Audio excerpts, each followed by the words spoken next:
Après la réouverture partielle des frontières terrestres fermées depuis près d'1 an, c'est au tour de la baisse du prix du carburant qui était fixé à 11 000 francs guinéens par le gouvernement déchu. Face à ce geste du CNRD, cet économiste fait son analyse. Pour ce qui est de la baisse du prix du carburant, là également, je dirais que la mesure est plus politique qu'économique.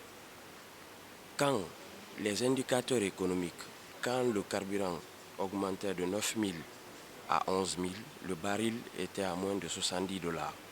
Aujourd'hui, le baril est passé au-dessus de 80 $. Donc quand nous baissons, il faut que le CNRD nous dise maintenant, parce qu'il faut faire fonctionner l'État, il faut trouver des moyens, il faut trouver du financement pour financer notre dette.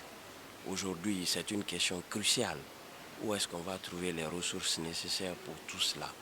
Je pense que les décisions pareilles doivent faire objet d'études.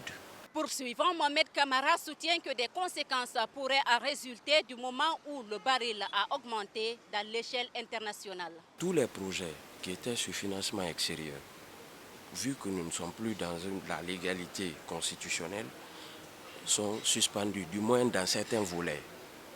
Donc le CNRD, gérant les affaires courantes de l'État, va être confronté à un manque de ressources.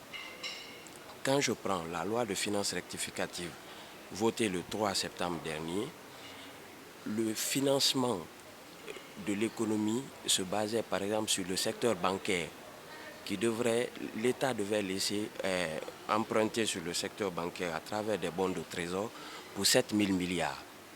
Maintenant, est-ce que le secteur bancaire va continuer à financer la dette de l'État? C'est une question. Au regard de certains observateurs, cette baisse du prix du carburant devrait entraîner également la baisse du transport.